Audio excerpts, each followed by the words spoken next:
तो आज हम लोग लेंस मेकर्स फार्मूला को करते हैं। तो जैसा कि हम लोग कल किए थे रिफ्रैक्शन एट स्फेरिकल सरफेसेस, आज हम लोग करेंगे लेंस मेकर्स फार्मूला।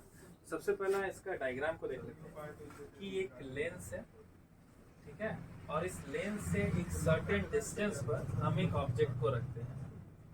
तो इस लेंस में दो रिफ्रैक्टिंग सरफेस है, एक रिफ्रैक्टिंग सरफेस है ए बी सी और दूसरा रिफ्रैक्टिंग सरफेस है ए डी सी।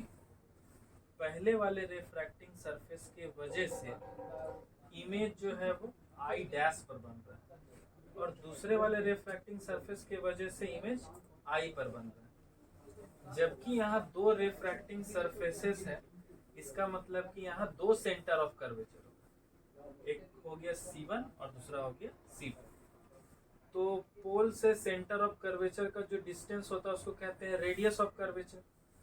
तो एक तरफ का रिफ्रैक्टिंग सरफेस का हो गया रेडियस ऑफ कर्वेचर R1 और दूसरे तरफ का हो गया R2। क्लियर है यहाँ पे? इस लेंस के बाहर का जो मीडियम है उसका हम रिफ्रैक्टिव इंडेक्स μ1 से दिखा रहे हैं और लेंस के अंदर का रिफ्रैक्टिव इंडेक्स μ2 से। इस लेंस से एक सर्टेन डिस्टेंस पर एक ऑब्जेक्ट रखें जिसका इमेज ऑब्जेक्ट डिस्टेंस u से रिप्रेजेंट कर रहे हैं। दूसरे वाले रिफ्रैक्टिंग सरफेस के वजह से जब इमेज I पर बना तो हम इमेज डिस्टेंस v से रिप्रेजेंट कर रहे हैं और पहले वाले रिफ्रैक्टिंग सरफेस के वजह से जो इमेज I डैश पर बन रहा है उसको हम v1 से रिप्रेजेंट कर रहे हैं। तो रिफ्रैक्शन एट स्फेरिकल सरफेस में हम लोग जो फॉर्मूला लास्ट डेराइव किए थे उसको लिख लेते हैं फिर से। तो वहाँ हमारा टर्म था μ2 upon b minus μ1 upon u बराबर μ2 माइनस μ1 बाई r।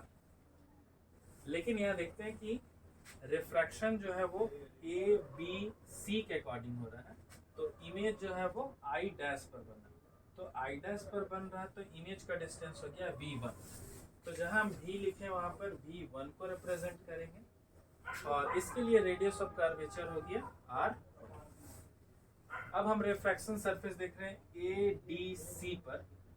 तो रिफ्रैक्शन जब ए डी सी को देखेंगे तो इमेज बन रहा है I पर। तो जब I पर बन रहा है तो हमारा रिफ्रैक्शन का फॉर्मूला हो गया μ1 upon v minus μ2 by u equal to μ1 minus μ2 by r2। Lens से जितने डिस्टेंस पर हम ऑब्जेक्ट रखे हैं ठीक उतने ही डिस्टेंस पर इमेज फॉर्म कर रहा है। इट मींस u का वैल्यू जो है वो v1 के बराबर। तो हम इस u के जगह पर v1 को पुट करनी है, हो गया हमारा इक्वेशन नंबर।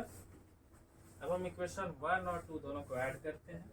इक्वेशन 1 का टर्म लिख दिए, इक्वेशन 2 का टर्म लिख दिए, इक्वल टू के बाद का term μ2 minus μ1 by r1 μ1 minus μ2 by r2। ये दोनों टर्म एक प्लस में है माइनस में, तो ये कैंसिल हो गया।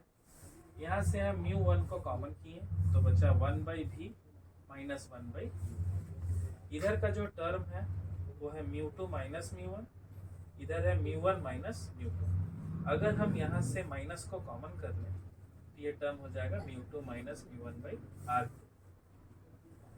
अब यहाँ पर एक चीज देखते हैं कि हम यहाँ से μ1 को कॉमन कर चुके थे तो हमारा टर्म बचा था 1 by v minus 1 by u।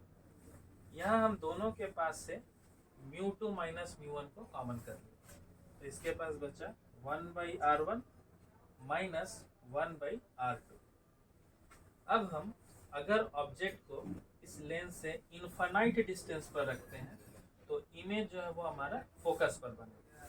तो u का वैल्यू इनफाइनाइट हो गया तो 1 अपॉन इनफाइनाइट का वैल्यू 0, इमेज का वैल्यू हो गया फोकस, तो 1 बाई v के जगह रख दिए f।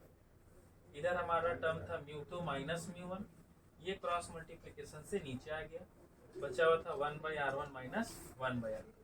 तो लेंस मेकर फार्मूला जब पूछा जाएगा तो हम लोग को यहाँ तक डिराइव करना होगा, ठीक है।